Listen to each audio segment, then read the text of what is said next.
Hello and welcome to this video on the Functional Skills English Speaking, Listening and Communicating exam. In this video you will learn exactly how the exam works by watching a practice exam. You'll receive special tips and tricks and then you can listen to a breakdown of each learner's performance. The invigilator, Kieran, will lead each of the 4 learners, Jack, Harry, Emily and Paul, through the exam, giving them instructions as they go. This is exactly what will happen in your exam too. Some of the learners in the video you're about to watch do really well and others don't do so well. See if you can tell which learners do better as we go along. At the beginning of the exam, your invigilator will go through some exam checks with you and your fellow learners. These are carried out to ensure that controlled conditions are maintained and nobody has an unfair advantage.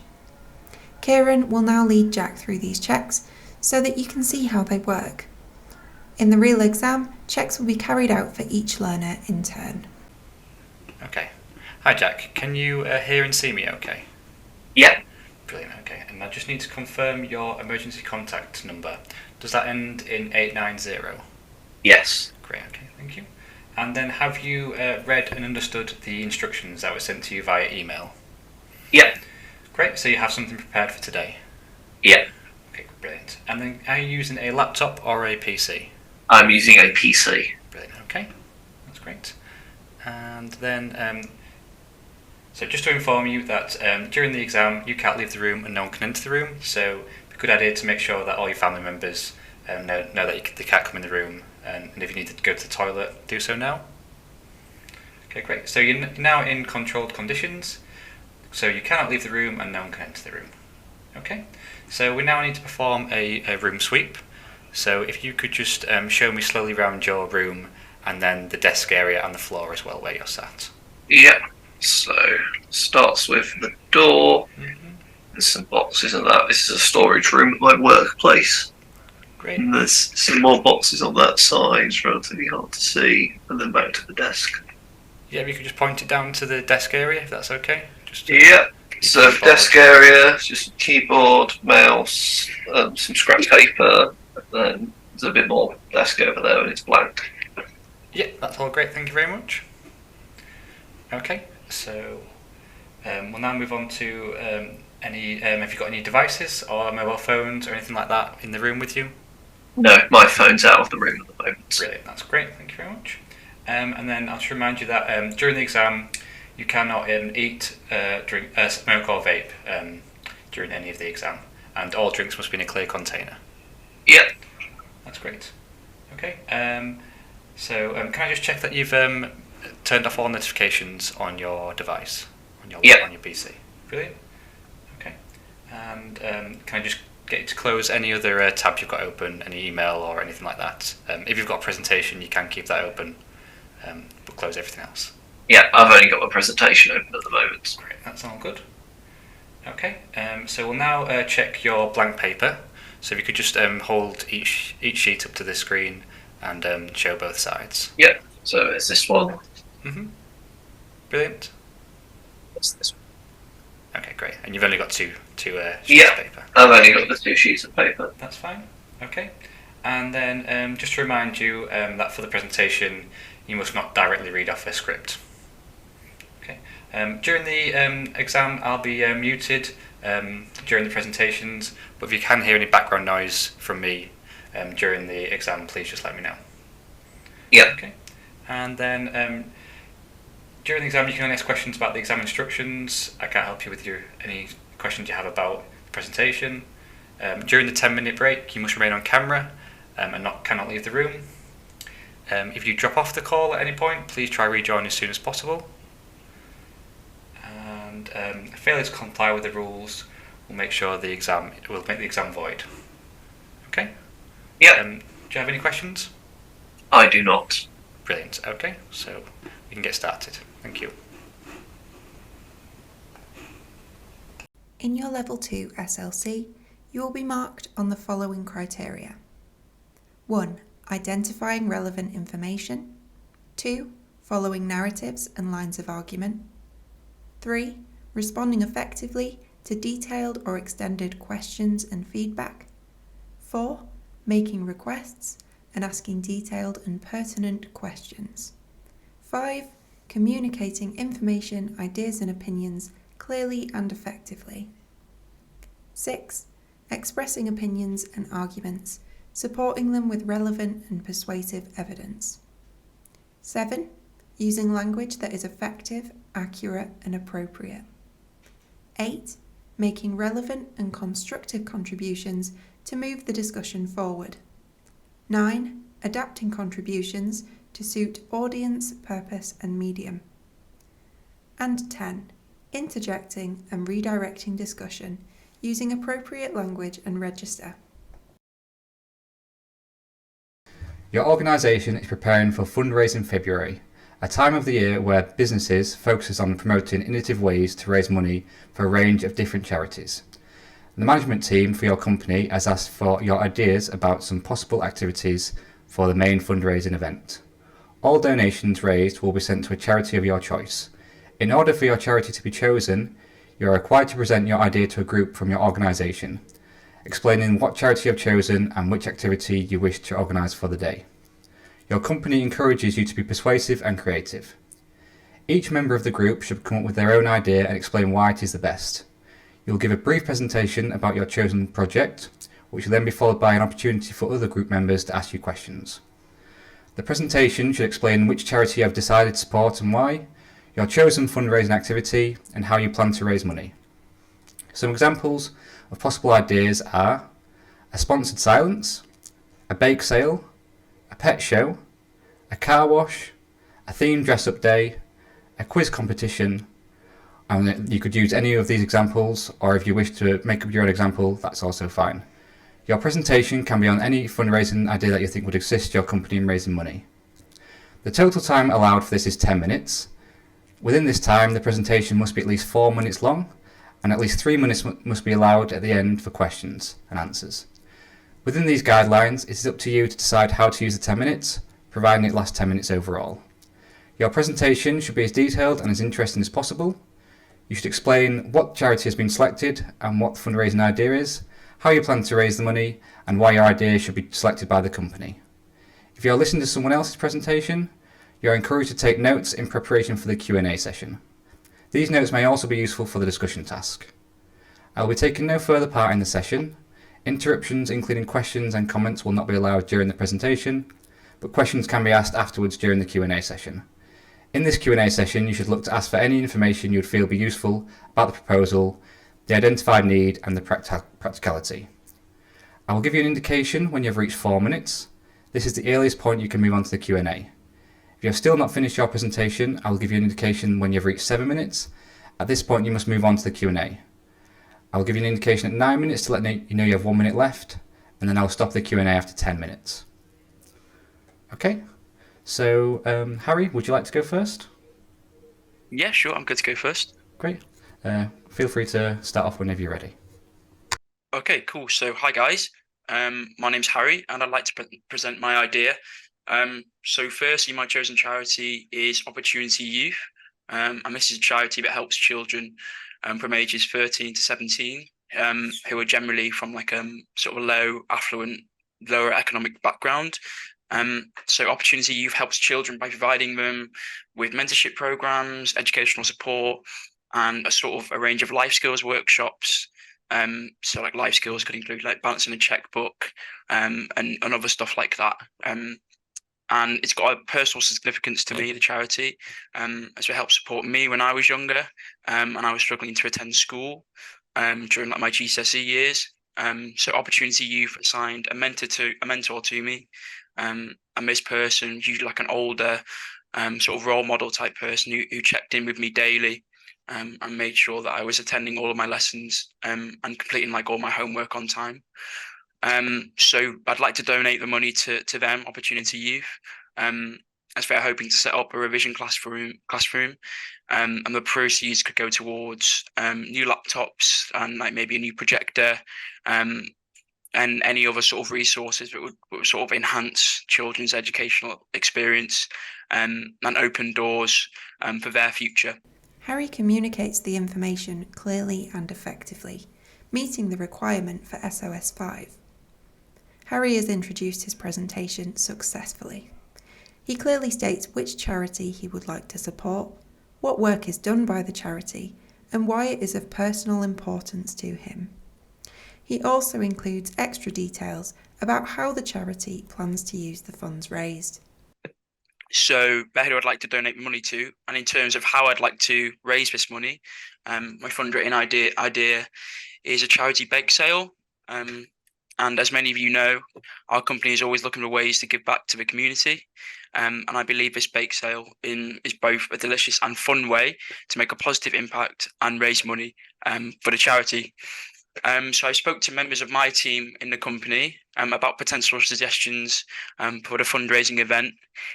We held an informal poll where people could just sort of vote for which suggestions they thought were the best idea.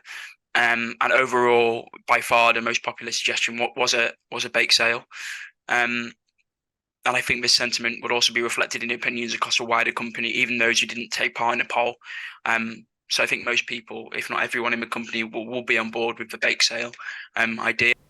Harry expresses his opinion in a persuasive manner and supports his argument with evidence, meeting the requirement for SOS 6. So employees have the opportunity to bake a variety of goods, both sweet and savoury, what will be sold in the staff canteen. Because the canteen is a great place to host the event. It's quite convenient. Everyone knows where it is. It's accessible to all members of the company. And yeah, I just think it'd be a great place for everyone to get together in terms of having this bake sale. I guess as well, it's important to have a variety of goods as it gives employees a chance to show off their skills and while they're workmates with like whatever they bake at the bake sale. So some examples could be like, I know recently one of our colleagues brought in some sort of jam tart type stuff, or there could be like sort of cupcakes or anything that can be sort of like split up and sold quite easily. As I anticipate there'll be a lot of people coming to the bake sale. So yeah, like I say, I think it's important. There's a variety of goods, both sweet and savoury. Like savoury could be like sort of cheese straws, that type of thing. But it's really up to the individual employee as to what baked goods they want to make. But obviously, yeah, we'll encourage that people make a variety of different things because we don't want sort of everyone making the same baked good. Because obviously we've got a wide range of tastes to appeal to, and different dietary preferences, sort of including gluten-free, vegan, or allergy-friendly bakes. So yeah, like I say, it's good to have a variety, and hopefully there'll be something there for everyone. That's 4 minutes. So thank you, Kieran. And that'll allow everyone to feel included in the fundraising, so hopefully no one will be left out. And this inclusivity is really important, as it's a core value of the company that we work at. I would ask all bakers to make sure that any of the main allergens are clearly labelled or on display of their items, just to make sure that no one has any allergic reactions and make sure there's minimal risk in terms of allergic reactions, and also make sure that everyone states any allergies that they have before they sort of go to the bake sale. The baked goods will be reasonably priced, with the option to buy a full item such as a loaf of bread, or a serving such as a slice of Victoria sponge. So like you'd either buy the whole thing or like a smaller item if you're not that hungry. So full items will be costed around about £7, whereas a serving will be costed around £1.50, which means it allows us to raise funds effectively while ensuring everyone can participate without breaking the bank. So it doesn't sort of not include people if they don't want to spend too much money. Harry uses effective, accurate and appropriate language, meeting the criteria for SOS 7 as he discusses how to address allergens. Spend too much money. And to add some friendly competition and excitement to the bake sale, we will hold a Best Baker competition, and each team can submit one entry showcasing their culinary talents and creativity. And it's just sort of a fun way to bring out the competitive spirit and celebrate everyone's baking skills. And if there's a surplus of food at the end of the day, maybe if not everything's sold, then we could donate it to the local youth club, because it's very close and relatively easy to drop off any goods that are left over. And it's a nice surprise for the children and teenagers who attend the clubs there. And it also makes sure that we're doing our bit for the environment by reducing food waste. So in conclusion, our charity bake sale will offer an excellent opportunity for our company to come together and show off our baking talents and hopefully make a meaningful contribution to Opportunity Youth. And by participating, we'll not only raise funds, but also provide support and hope for a brighter future for the children in need directly by raising funds for this organisation. So thank you for listening to my idea. Now it's an opportunity if you have any questions to ask me. Yeah, what sort of prizes would you offer for the winner of the baking competition? So I guess I'd like to offer a range of prizes. So ideally for like first, second, and third for the top 3 people. So I think third prize would be a £10 voucher for maybe a local bakery. Second prize would be a collection of like biscuit cutting shapes, so you can make biscuits in sort of interesting shapes, which I think would be quite good because obviously the main theme is baking. And the first prize will be a baking masterclass at a local cookery school. Hopefully, if we can find one in the area. Harry meets the requirement for SOS 3 as he responds effectively to Paul's question by providing relevant details. Additionally, Paul meets the criteria for SOS 4 as his question is pertinent and relevant to the presentation. Unfortunately, Paul's other questions do not meet the requirement, and so he fails to pass this SOS point overall. I don't really like cakes or baked goods, so why have you chosen that?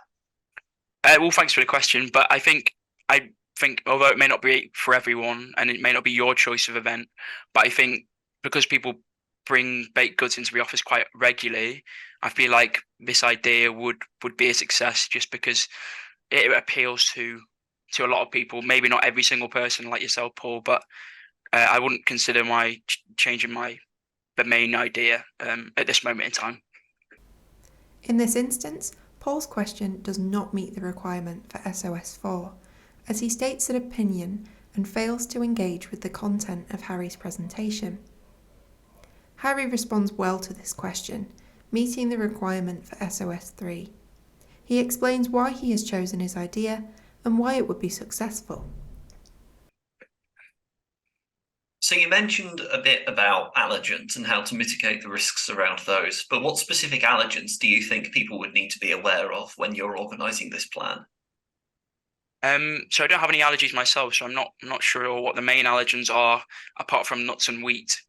So before the bake sale, obviously I'd have to do a lot of further research before putting my plan into action and make sure that I'm aware of all the possible allergens. Jack's question meets the requirement for SOS 4, as he asks a detailed question about allergen safety at the proposed bake sale. Harry's response meets SOS 3, as he is able to name multiple allergens and states that further research will be conducted. And also, how would you make people at your workplace aware of the bake sale in advance in order to give them time to prepare any bakes that they might want to bring in? So I guess I'd send out a first email a month in advance to give people lots of time to think about what they want and their ideas, and also to practice what they're going to make. And then hopefully be able to send out multiple reminder emails a week before the event, just to ensure people don't forget to bring in their bakes on the day of the sale. And also just like in the office, just talking to people and reminding people on the week that it's up and coming. So yeah, I think that's how I'd tackle that aspect of it. Jack's question meets the requirement for SOS 1, 2 and 4, as he asks a detailed question about allergen safety at the proposed bake sale. Once again, Harry's response meets SOS 3, as he provides a very effective response, giving lots of detail about how people will be made aware of the bake sale. As everyone will be given 10 minutes of time to use in the first task, in the real exam, you will need to wait for the full 10 minutes before moving on to the next person's presentation. However, we know that sitting and watching this when revising would be a bit boring, so we've skipped ahead in this example exam. You're welcome. Do remember though that in your real exam, even if nobody has any more questions for the person who has presented, you and the other learners will need to sit and wait until each person's allotted 10 minutes is over. Okay, thank you very much, Harry. If there are no more questions, we'll move on to Emily's presentation. Hey, hi, I'm Emily. My idea to raise money for charity is to hold a car wash day for Safe Harbour, which is a charity that supports people experiencing homelessness. So Safe Harbour provides suitable accommodations for homeless people, which includes emergency accommodations, transitional accommodations, and finding long-term solutions to their issues with not having homes. And they also support homeless people when they're transitioning between living on the streets and living in a home, in many ways, including helping them with money, with food, with counselling to help them with the emotional side of going through that transition. And also they support them in finding a community and meeting new people in their new homes to help them settle in better. They also, Safe Harbour has a focus on basic necessities such as hygiene, food, and water. So they provide this to people living on the streets, such as food packaging, packages, water packages, hygiene packages. And they go out and hand them out to people who are on the streets, as well as spreading word about how their charity can help those people. And then they also provide services to people coming out of homelessness. And these are services to combat the root causes of homelessness itself. So they provide job training to these people, which includes basic skills that you might need to get a job, and also help with interviews, such as providing appropriate clothing to wear to an interview and practices for interviews. They provide mental health support, family support, and counselling services, as well as addiction recovery services. The money that we raise from this car wash would go towards buying new furniture and redecorating some of the temporary housing that Safe Harbour have. This is really important because it's important that the homeless people move into these places that they feel safe and comfortable in their new environments. Emily communicates the information clearly and effectively, meeting the requirement for SOS 5. Emily gives a really good introduction to her presentation. She clearly explains what charity she would like to support. She gives details about the work that the charity does in the community, and she explains how they would use the funds raised from the event. So for the car wash day, we'd have a stall with around 5 to 15 volunteers, which includes someone just doing admin and taking payments, that kind of thing. I don't know what day yet it will be held, but it will probably be held on a Sunday because this will be the busiest day of the week where most people aren't at work. I think a car wash is a really good idea because people often forget to wash their cars and they might be embarrassed that their cars are dirty. So it's something people won't mind spending a little bit of money on, especially if that money is going towards a good cause, such as Safe Harbour. And I think I just hold it at a shopping centre car park because that'll be a really busy place, especially on a Sunday. And there'll be people there with disposable income that can spend a little bit of extra money on something like a car wash. Emily uses really good evidence to support her argument, meeting the requirement for SOS 6. Emily explains her plan for the fundraising day very well. She explains why she believes a car wash would be the best way to raise funds, and she gives some details about the location she has chosen. The cost for people buying a car wash would be £8.50 for a car, or £10.50 for a van, or £7.50 for a bike. And we could also offer an extra service of interior cleaning, which would cost £5 per vehicle. And then to save money, we'd ask our volunteers to bring in their own cleaning supplies. This could be organised beforehand to make sure we don't have too much of something and we're not missing anything. So people can bring in things like car shampoo, car wax, handheld vacuum cleaners to clean the interiors of cars, bacterial cleansing wipes and bin bags, that kind of thing. And then we provide drinks and snacks to the volunteers working at the car wash. This will just keep morale throughout the day and make sure they've got plenty of energy because car washing is a really hard work thing to do. That's 4 minutes. And then at the end of the day, we just get everyone who's volunteered a takeaway, just something cheap like a pizza, which is paid for by our company, just to say thank you for putting in that time and effort into making some money for such a good cause. So I'd like to invite you to ask me all questions on my presentation now. Emily uses effective, accurate and appropriate language throughout her presentation, meeting the requirement for SOS 7. She elaborates on the plan for the day, suggesting that food-based rewards may encourage people to participate in the car wash. She concludes her presentation by asking for questions from the other learners. Yeah, I've got a question if that's okay. Would you advertise a charity car wash in advance, sort of use any advertising methods or? No, I don't think so. Harry asks a very good question here, meeting SOS 4. Advertising the car wash in advance would help to increase awareness and generate more funds for charity.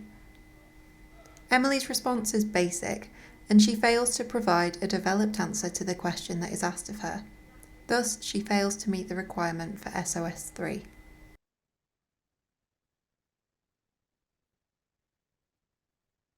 Oh, sorry, Jack. I think you're just on mute there.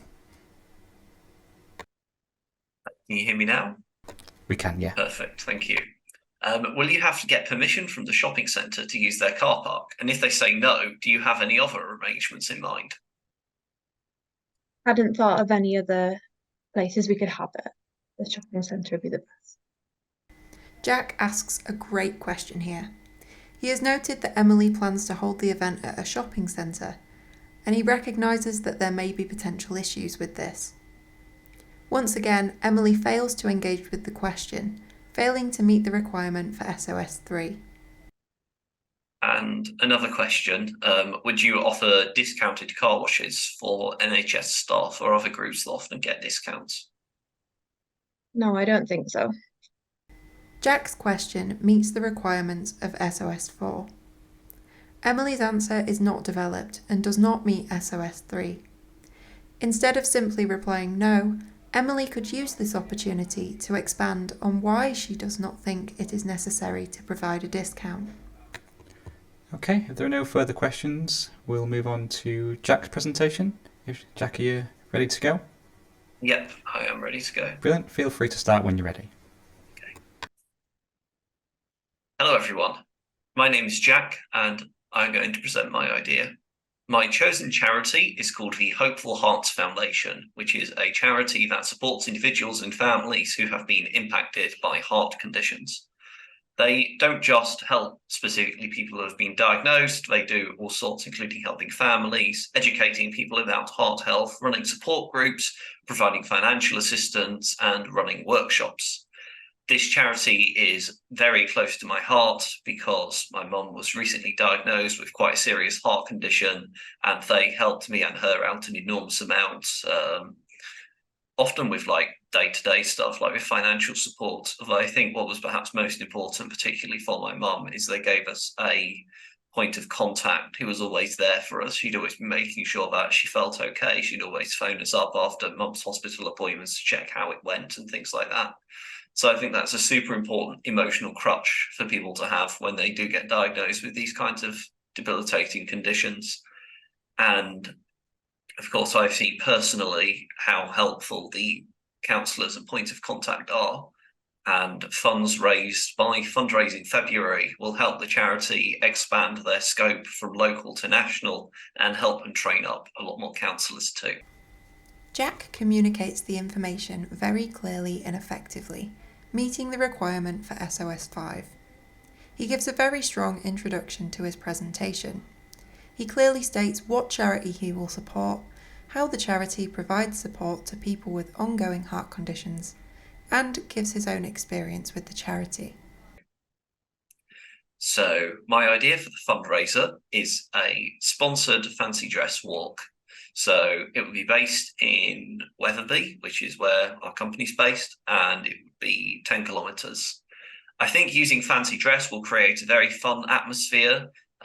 Rather than a monotonous normal trek through 10 kilometres, it will make people feel like it's a fun-filled event, and it will spread joy and laughter. There'll be a lot more team spirit through the fancy dress element. And as well, the costumes will attract the attention of passers-by. So as we go through the town centre, we can maybe get donations, just carry a bucket that people can put change into if they like, because depending on the nature of the costumes, it could certainly turn heads if people go silly enough with them. So provisionally, this would be held on Monday, the 4th of August at 10 a.m. Though, of course, we need to make sure that everyone relevant in the company is available. In terms of the costumes themselves, I am personally planning to dress up as a jester, like a court jester from King's Courts of medieval times, because me and my friends thought it would add some challenge if we had to pick costumes that were linked to the initials of our first names. A friend of mine is going as an alien, for example, because their name begins with A. Jack uses language that is very effective, accurate and appropriate throughout the presentation, meeting the requirement for SOS 7. He fully develops his idea for the fundraiser. He explains why the fancy dress sponsored walk would be a good way to raise money for charity, and sets a clear date and time for the proposal to take place. His plan is well supported, as he mentions getting input from other people, evidencing support for the idea. And in terms of where the money comes from for the donations, obviously I've mentioned that some of it can come from passers-by, but also the majority would come from people getting sponsorship from friends and family in advance of doing the walk. One idea as well that was quite popular in the office was for people to pledge a certain amount per kilometre walked, rather than just pledging a lump sum, as this will encourage people who have taken sponsorships of that nature to make it to the end of the walk. Jack expresses his opinion in a persuasive manner and supports his argument with evidence, meeting the requirement for SOS 6. Here, Jack has explained how the fundraising idea will generate money to support the charity of his choice. He states how he plans to maximise donations, demonstrating a very well thought out proposal.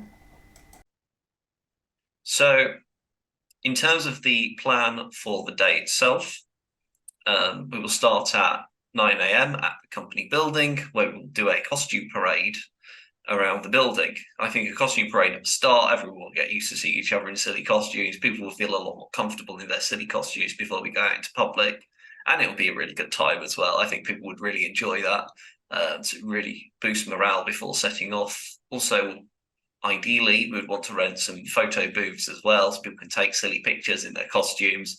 Although, of course, there is a cost factor in that. I don't know how much that would cost. As for the walking route, we would then set off from the company building at 10 a.m. and it's a circular route encompassing Weatherby Town Centre that finishes back at the company building, and there would be refreshment and snack points set up along the way. Perhaps staff who aren't necessarily participating in the walk can man those points if they don't feel like actually doing the 10k walk. Initially, I had the idea that we could incorporate music in some way. That's 4 minutes. Thank you. But bringing a speaker with us could arguably be a little disruptive if we're walking through a town centre where there's going to be lots of people that we could plausibly disrupt, as well as lots of residential buildings. However, participants, if they wanted to, could still, of course, bring headphones or earphones to listen to their favourite motivational music or podcasts while walking if they wished. Another idea, which again would help boost morale and make it a more fun event for those involved, is a prize ceremony at the end once we are back at the building. So one prize for the person who raised the most money, and then one prize for best costume.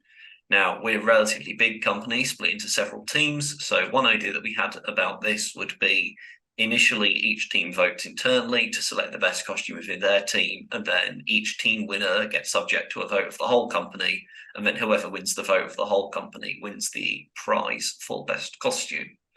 Ideally, we would want quite good prizes for this. An idea that was very popular was an overnight spa trip, for example, but again, cost is a factor there that would need to be considered. It depends on the available budget.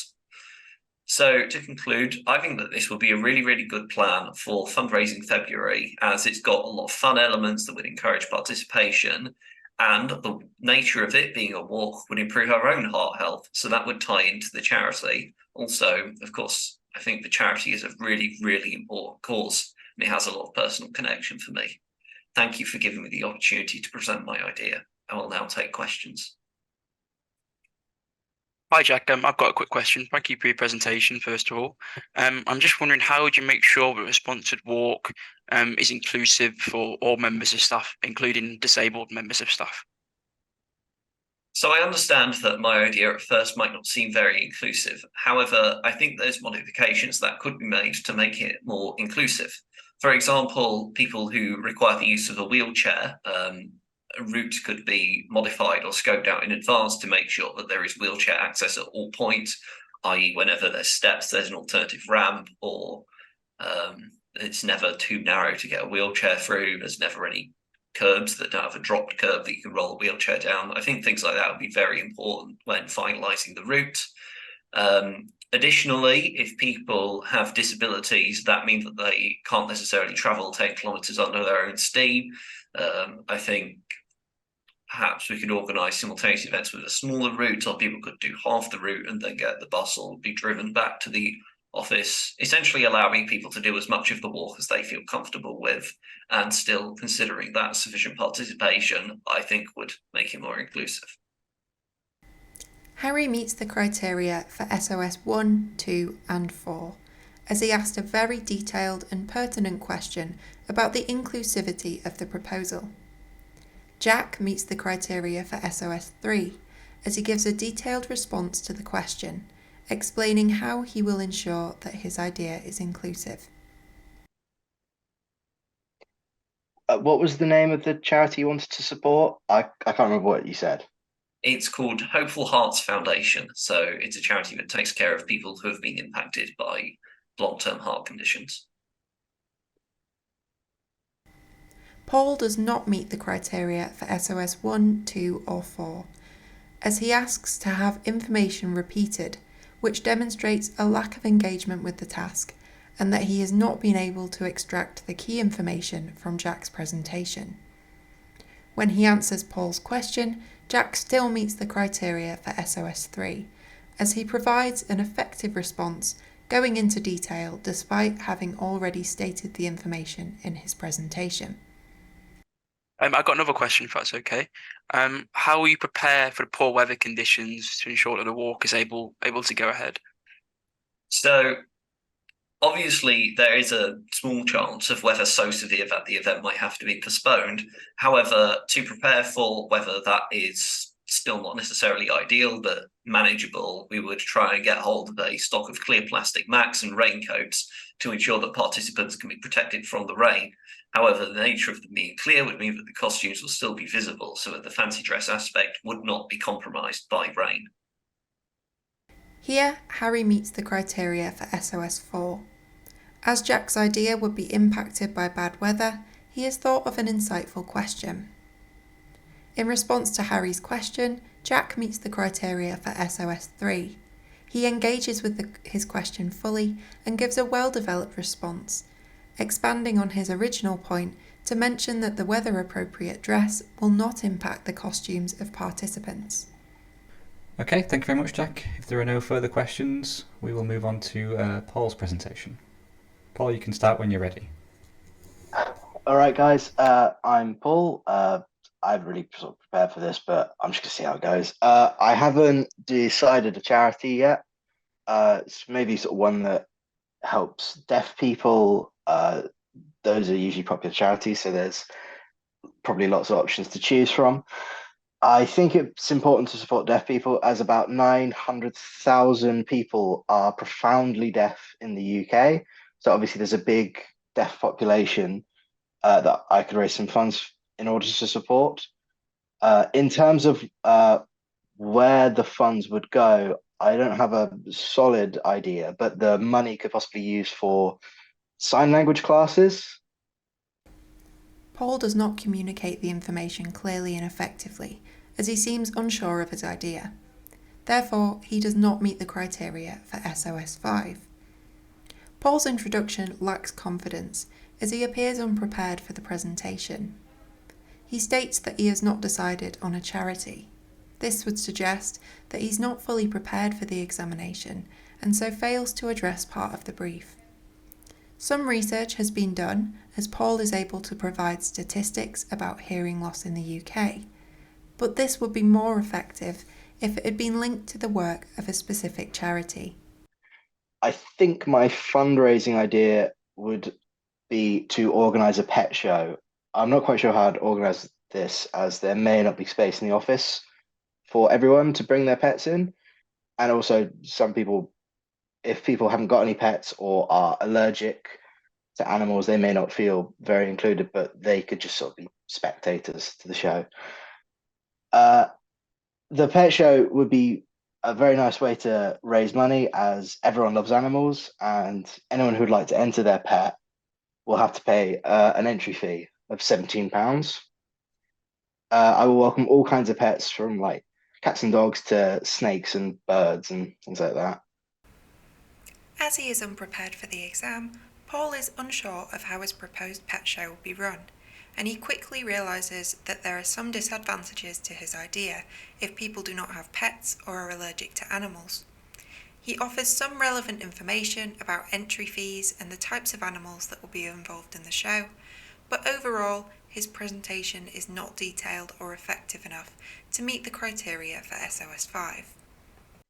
I think that I'd hold a few different kinds of competitions, such as the best dressed pet, and sort of like the most adorable pet and the most talented pet, but I haven't sort of like finalized the categories yet.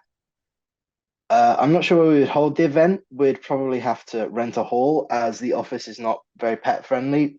I'm not sure how much it would cost to rent a hall, though. I've not really looked into it.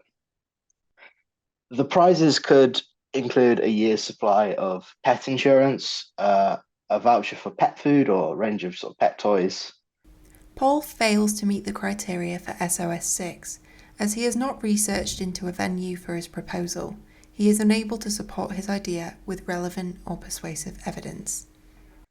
That sort of stuff. So that's the end of my presentation. If you have any questions, you can shoot me you can ask them. Go ahead. Paul's presentation does not meet the minimum time requirement, as it is rather short. Thus, he fails to meet the requirement for SOS 5. His request that other learners should shoot some questions to him is too informal for the context of the examination. I've got a question. Do you think there'll be any sort of health and safety risks with your idea? Harry asks a good question here, as there may be a number of health and safety risks associated with Paul's idea. Harry therefore meets the criteria for SOS 4. Paul's response is quite poor here, and he fails to meet the requirement for SOS 3. He does not consider potential risks such as allergies to animals or how he would prevent animals from escaping during the fundraising event. No, I don't. And just another question, what percentage of that £17 entrance fee will go to the charity? I think that 100% of the entrance fee should go to the charity for deaf people. I understand there'll be some costs in hiring things like the hall, but in my opinion, those should be covered by the company, as that will allow us to give the most to charity as possible. Jack asks a really useful question here, relating to the funds that will be passed on to the charity. This demonstrates engagement with Paul's presentation and meets the requirement for SOS 4. Paul gives a good response. He clearly explains what percentage of the money will be given to charity and how other expenses will be covered. Unfortunately, Paul does not meet the requirement for SOS 4, as he only develops one of his responses. In other instances, he only gives very basic answers. Okay, if there are no further questions, that's the end of the presentations. Thank you very much, everyone. We'll now have a 10-minute break, during which you must remain on camera and cannot communicate with anyone else apart from myself.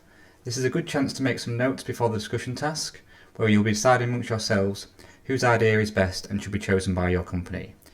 I will now display on my screen some prompts that you may want to think about during the break. Brilliant, yeah. So the prompts are: which idea would attract the most participation or engagement? Which idea has the opportunity to generate the most funds? Which idea would be the most realistic? And then what small changes could you make to one or more of the proposals to make them easier to set up?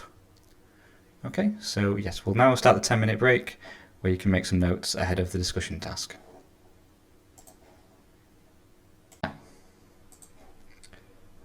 Now that you've all heard each other's presentations, you'll discuss the merits of each project. You should consider the practicalities of each presentation before deciding, with reasons, which idea should be submitted to the group from your company. As shared on the screen, there are some ideas of topics that you could discuss during the tasks. I'll just read them out to you now. So, which idea would attract the most participation or engagement? Which idea has the opportunity to generate the most funds? Which idea would be the most realistic? And then, would there be any small changes that you could make to one or more of the proposals to make them easier to set up? Okay, make sure you decide as a group which project to support and state the reasons, as they will then be considered for the main charity event for your company. The proposal may determine the fundraising carried out, so you are encouraged to present your ideas persuasively. To reiterate, you are being assessed on the following criteria: identifying relevant information, following narratives and lines of argument, responding effectively to detailed or extended questions and feedback, making requests and asking detailed and pertinent questions, communicating information, ideas and opinions clearly and effectively, expressing opinions and arguments and supporting them with relevant and persuasive evidence, using language that is effective, accurate and appropriate, making relevant and constructive contributions to move the discussion forward, adapting contributions to suit audience, purpose and medium, interjecting and redirecting discussion using appropriate language and register. Remember, you are being assessed on your speaking and listening skills, not on whose idea is the best. Just because your idea is chosen doesn't necessarily mean you've passed, and then likewise, just because your idea isn't chosen doesn't necessarily mean you've failed. I will give you an indication at 9 minutes to let you know there is 1 minute left, and after 10 minutes I will end the discussion and give a summary of the decision I think you've reached. Okay, so we'll now move on to the discussion. Would anyone like to start us off? I can start us off. Who should we talk about first? I'm easy. I know the prompts will ask about whose idea we think would attract the most engagement. Does anyone have any thoughts on that?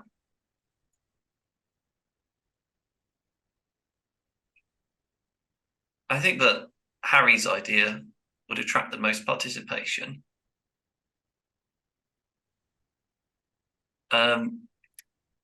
It's a bake sale, and I think a great deal of people like a sweet treat.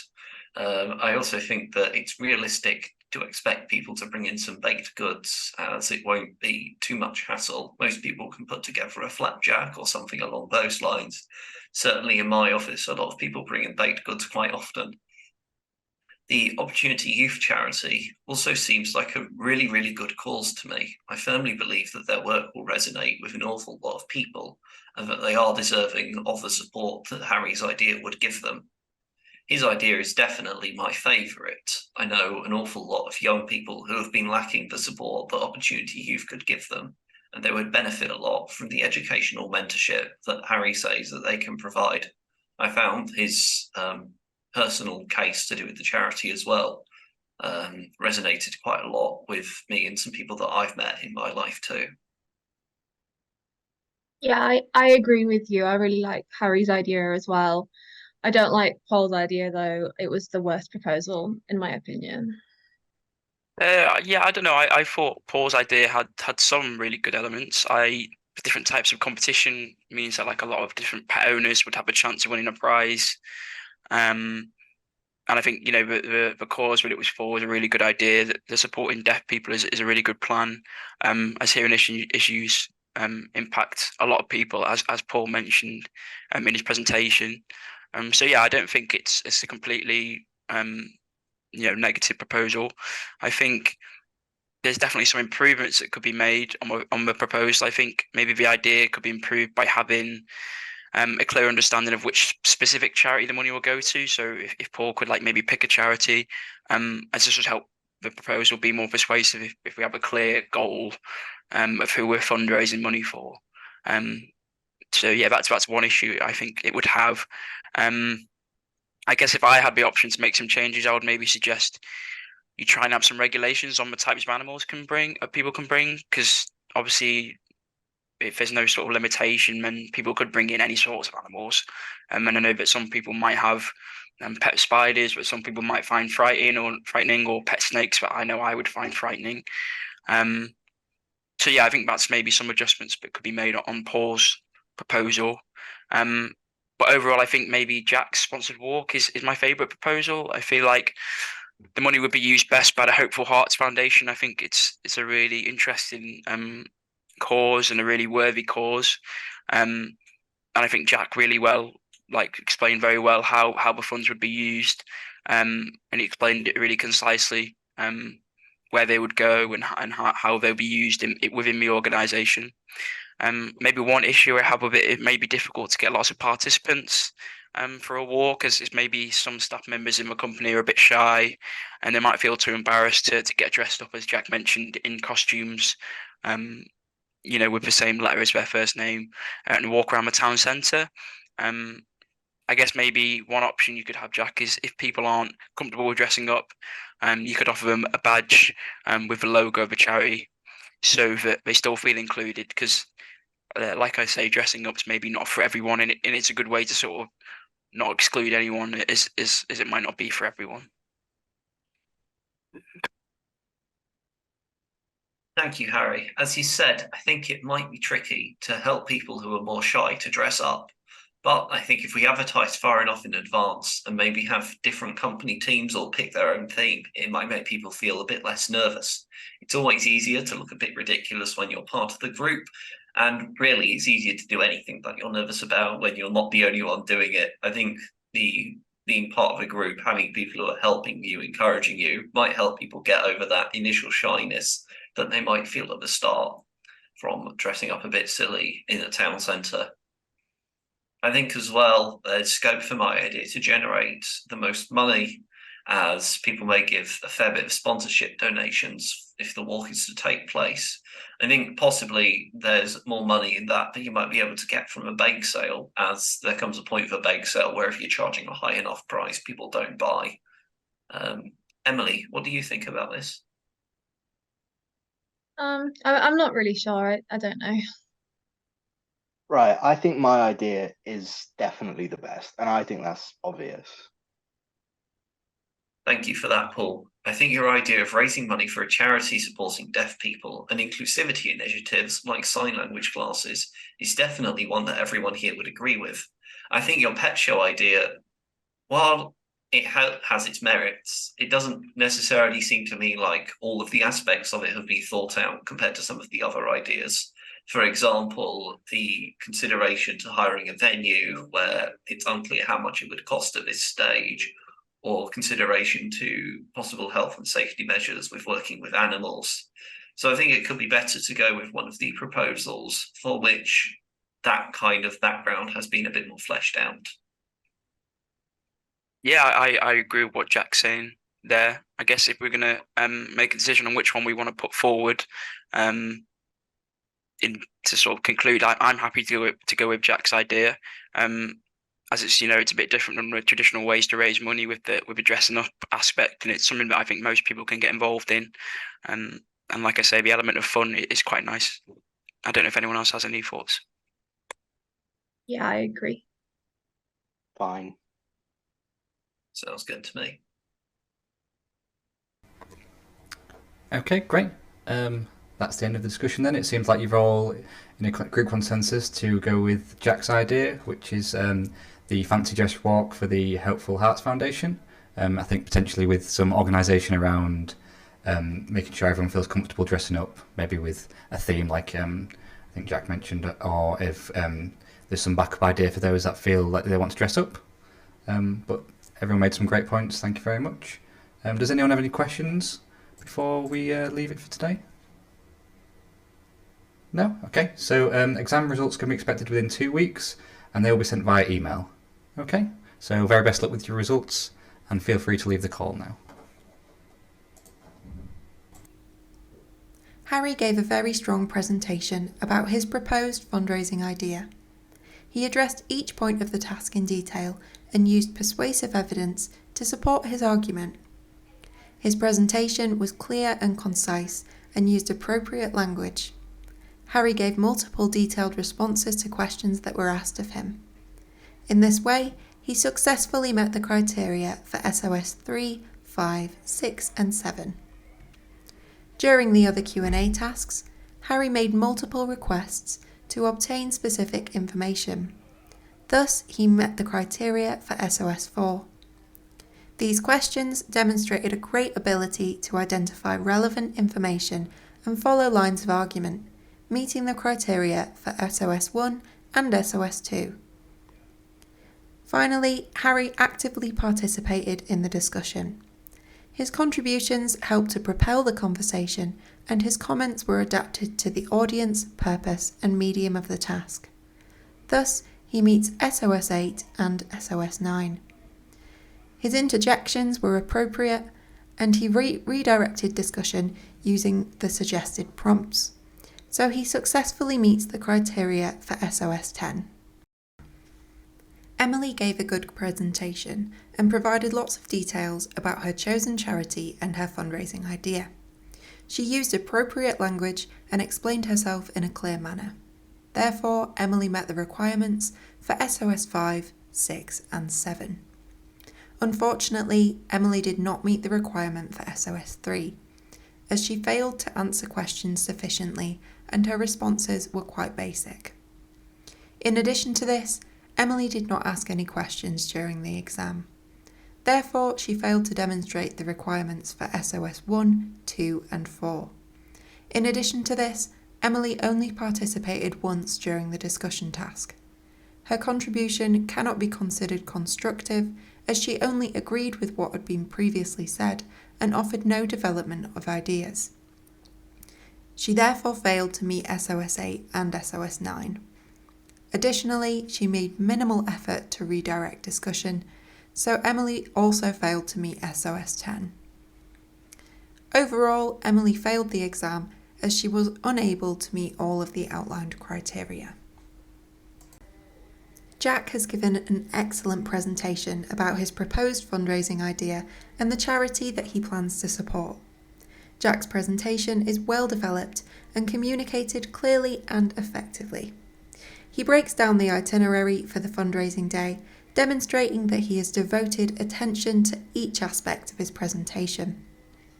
Jack responded well to questions that were asked of him, providing a detailed answer when asked about how his idea could be made more inclusive of disabled people within the workplace. In this way, he successfully met the criteria for SOS 3, 5, 6 and 7. During the other Q&A tasks, Jack made multiple requests to obtain specific information. Thus, he meets the criteria for SOS 4. These questions demonstrated a great ability to identify relevant information and follow lines of argument, meeting the criteria for SOS 1 and SOS 2. Jack participated very actively in the discussion. His contributions helped to propel the conversation, and the comments he made were adapted to the audience, purpose and medium of the task. Thus, he meets SOS 8 and SOS 9. Jack's interjections were appropriate, and he redirected discussion using the suggested prompts, so he successfully met the criteria for SOS 10. Paul has given a rather weak presentation. His idea lacks development and consideration, possibly contributing to his inability to meet the minimum required time. He could have chosen a specific charity and venue, which would allow him to add sufficient detail. He also used slang, which is not appropriate for the context of the exam. Overall, Paul gave short, undeveloped answers to questions that were asked of him, apart from on one occasion.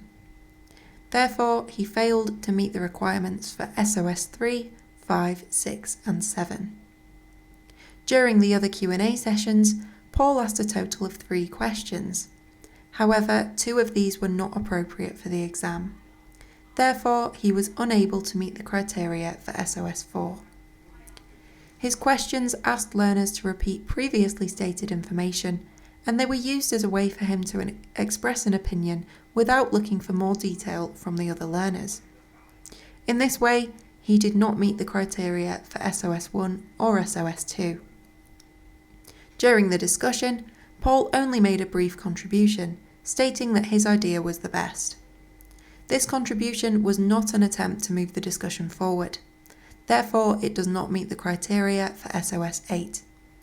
Moreover, his attempt to attract the attention of other learners by saying "oi" was an inappropriate interjection, not well suited to the context of the exam. Consequently, Paul failed to meet the criteria for SOS 9 and SOS 10. In your exam, you must not read from a comprehensive script. Your presentation must be prompted through notes or bullet points. As an example, we are going to look at how Jack could condense his presentation into notes. These notes should allow him to engage with the exam by making eye contact and looking up from his notes. But they should also ensure that he feels confident in what he's going to present. Introduction and chosen charity. Greeting. Hopeful Hearts Charity works with heart conditions. They provide education, support, workshops. They also offer financial aid. Personal experience. Mum's diagnosis and support made available. They would use the money to fund more workshops, increase awareness, extend counsellor training. These improvements will help to create more support networks. 2. Sponsored walk fundraising plan and details. Fancy dress sponsored walk. Really fun way to raise money. People can dress up as their favourite characters. Enjoyable for the whole workforce. Time and date, Monday, 4th of August, 10 a.m. 10-kilometre route through Wetherby Town Centre. Great location and attracts more donations. First letter of name could link to costume. Members of staff will be sponsored by friends and family. Financial donations per kilometre. People will be motivated to finish the walk. 3. Itinerary for the day and conclusion. Start. Costume parade at 9 a.m. Opportunity to take pictures in a photo booth. Participants will go on pre-planned route. Water stations along the walk to assist. Headphones needed to listen to music. Speaker is too disruptive. After the walk, prize giving ceremony. Awards for best costume and most amount of money raised. Winner of best costumes will be decided by a vote. Prizes include spa trip, wine tasting and shopping vouchers. End of presentation and invitation to ask questions. Now have a go at writing some cue cards for Harry's presentation.